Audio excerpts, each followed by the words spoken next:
second and final hour on this Tuesday morning. That's right, another 2-hour sprint today, Mick. So getting it done, you'll get the swimming lessons in again. Are they your swimming lessons? Yeah, they're refresh course. Much needed. You just never know. I don't know. No, they're not my swimming lessons. Right, just to be clear, breakfast powered by Kubota. Take on any job with Kubota's range of tractors, mowers and utility vehicles. I'm still thinking about the only child that's at the cousin coming over to play. It's a fair description. That's not bad. It's pretty close. You've put a ban on me talking about the Roosters. No, I have not. Don't say that. Anyway, all thanks to Bing Lee, better living every day. Spanky said, James and the unicorn. Why are you the unicorn? Are you worth $1 billion? I'm not sure. Okay. Explain it to me. I'm loving this negativity around the Roosters. It's annoying they're recruiting Dragons cast-offs, but at least the spotlight is off us for a spell. See you at the Helensburgh Hotel for lunch this summer. No, Spanky, go to the Guildford Hotel for lunch, especially on a Friday, $15. That'd be the best way to do it. So Brian Gorgian coming up a little bit later this hour. We'll keep getting into your text line as well, so keep sending those in. We'll take the calls on the Guildford Hotel open line, but right now we're doing this. Is palpable not only on the fans of South Sydney but on the coaching staff as well. They win but only just. South Sydney 20, the Bulldogs 16 in a cracking Easter Friday contest. A very interesting game on Anzac Day and a statement made by the Melbourne Storm. The woes continue for South Sydney. The Melbourne Storm 54 defeat the Rabbitohs 20. Bostock's through, he's got support. Trey Fuller won't be intercepted this time. There's the pass. Here's Trey Fuller. Here's the beach sprinter Cookie, but you won't catch Trey. Oh, they're tucking him into bed now. Maybe tucking in the season of South Sydney. So that was some of the highlights coming over the SEN calls of South Sydney Rabbitohs matches in 2024. They finished 16th on the ladder, and they had the third worst defence in the league. And as we mentioned earlier, Mick, I reckon of all the teams, this one was the South Sydney Rabbitohs were the one who were well below market and fan expectation for the year. Yeah, I think a lot of people, I think almost everyone had them in their top 8. Some people had them in their top 4, but they were the most disappointing side of 2024. 2 wins out of, up to round 11. I think they had 2 wins. Yeah. And you just can't build any momentum off the back of that. Obviously, Jason Demetrio sacked as coach after he came into the season under the spotlight. Yep. But, South Sydney thought that they might be able to turn a corner, so they persisted with him in the off-season, but he was gone. Ben Hornby came in and did a pretty good job, I think, as interim coach to hold that side together. Lots of factors for South Sydney. Obviously, the fact that their big guns didn't fire, their forward pack was limp, and they had lots of injuries. Lots and lots of injuries. You look at the guys that missed footy. So Jai Arrow played 11 games. Yeah. Latrell Mitchell played 11 games. Cam Murray played 14 games. Tavita Totola played 6 games. Yeah. Tyrone Munro, who we know is going to be a star, played 4 games.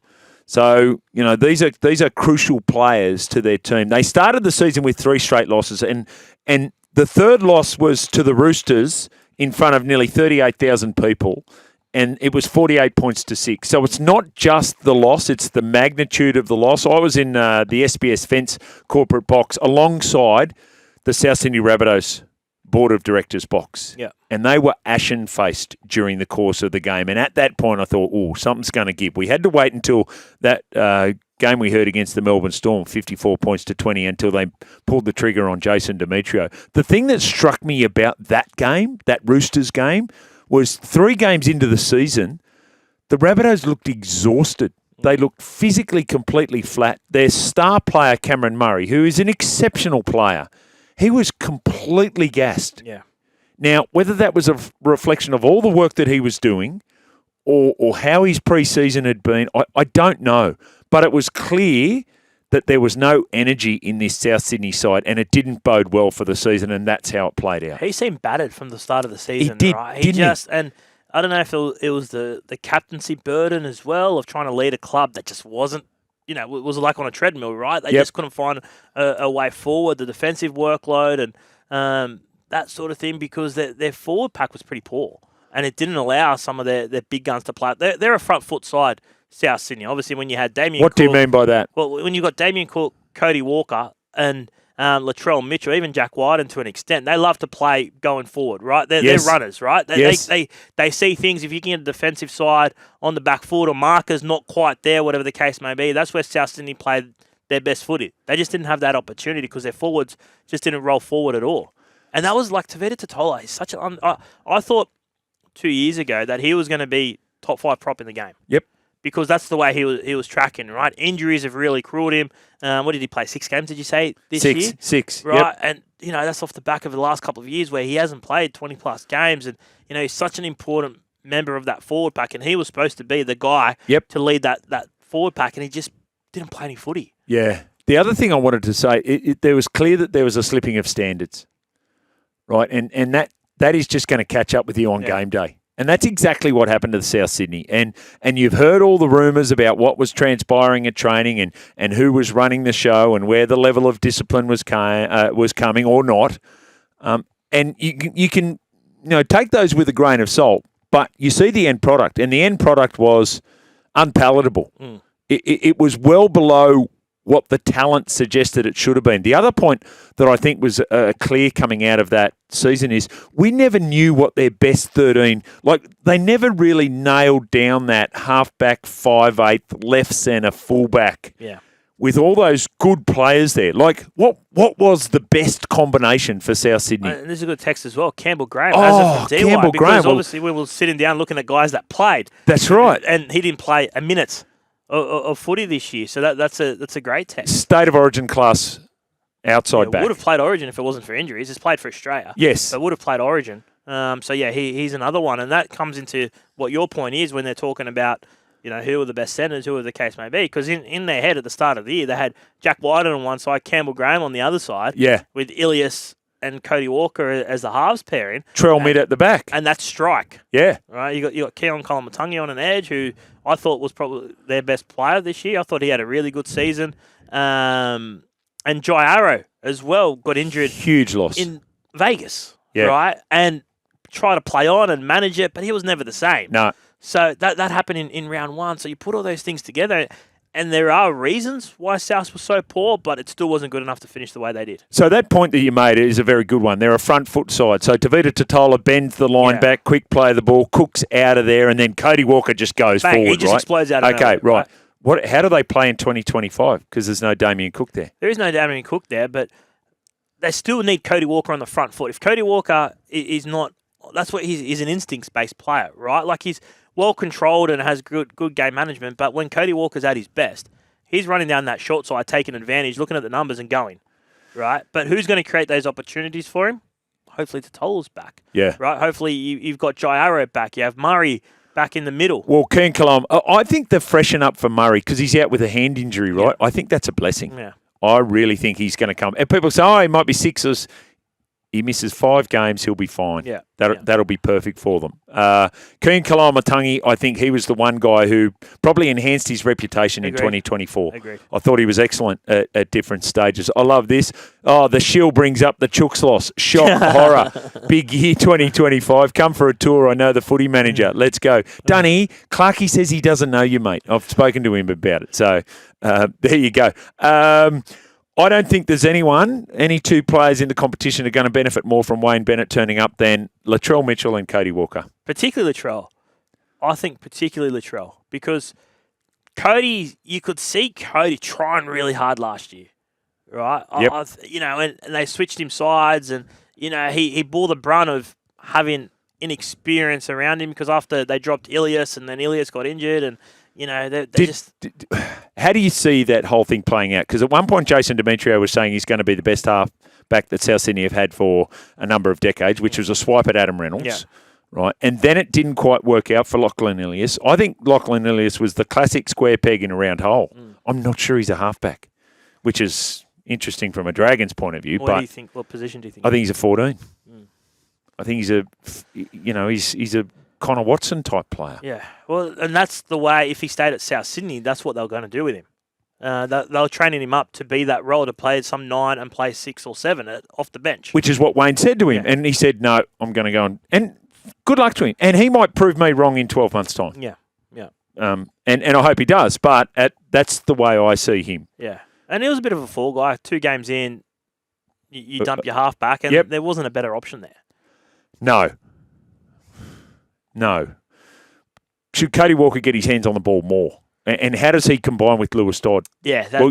You were interviewing Lewis Dodd. I sat down and spent a good hour or so with Lewis last week, and as I touched on yesterday, 22-year-old, super impressive. Super impressive in terms of his confidence, his knowledge of South Sydney. So he sat there while he was playing for St. Helens last year and watched every South Sydney game twice at least, wrote some notes, broke it down, was particularly looking for cues from Cody, where he wants the ball, what side of the field he wants the ball, and that situation. He said his job is to drive the team around and let Cody play. Yep. And he goes, he's surprised by the level of thought and planning that Cody actually has in games. Like, we see him as an instincts player, right? But he's saying he's pretty meticulous in where he wants to be and getting the side around the field, but he wants to try and alleviate that pressure a little bit. So Cody's best asset is obviously his running game, and that's what Lewis hopes to free him up. Boys, Josh Schuster will be a boom under Wayne Bennett too. Great signing. 5-3-2. Yeah, great signing. Again, it goes to that feels like it's going to work. Why? Because it's Wayne. Yeah. That is his superpower, getting people to perform to their best of their ability. I'll say this, I'll put it on the record. Latrell Mitchell will win the 2025 Dally M Player of the Year. Yeah, if he plays 20 plus. He's got to play 20-plus games. Of course he does, unless he's Tom Trebojevic and plays 16 and wins it. He won't win it at 16. He could win it. He could have 14 games where he gets 6 points. Yeah. I think, with the way the situation is at South, I think he's got to play 20 games. But, yeah, he's going to be primed. You already look at him now, and he just looks better, right? He looks fitter. He looks ready. He looks fitter, right? And Wayne's going to be able to manage him and cuddle him and blast him and do all the things that Wayne can do. Yep. And we saw the form that Latrell was getting towards when Wayne left the club. Yep. So I think it's a good shout. I think South can be the most dangerous attacking team, but at times they appear to lack defensive resolve, and apart from Cam Murray, appear to lack leadership.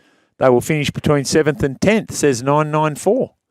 So if we want to start projecting forward, I see them as a genuine top 8 side. Yeah, for sure. Possibly top 4. Yeah, agreed. So there you go. And they get everyone back. Like, look at those guys. We forgot Campbell Graham. They've signed, obviously, Ewan Aiken will be a good squad player for them. Then they've got Lewis Dodd. Classic Wayne Bennett type player. Good squad player. Like, absolutely. In your 17, lock loaded every week. Coach, where do you want me to play this week? Lock and loaded. Yep. In your 17 every week. Yep. Totola, like, getting him back and playing will be huge for him. Yeah.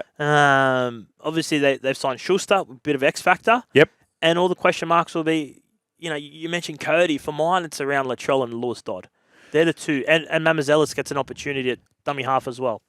So the interesting from my point of view is Jai Arrow, Kean Kalamatangi and Cam Murray. It's like, are the other two edge? Like, Jai's not really an edge player now. Yeah. Kean probably plays his best footy at 13, and we know Cam Murray plays his best footy at 13. Cam Murray's got to be 13. Probably. Definitely has to be 13 for mine.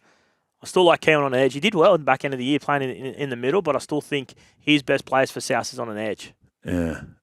Brad the Owl said Latrell has never been more ill-disciplined on or off the field than when he played under Bennett, says Brad the Owl. So there you go. Brad the Owl's a Roosters supporter, just to Is that clear your that burner account? Not my burner account. No, that's a different one.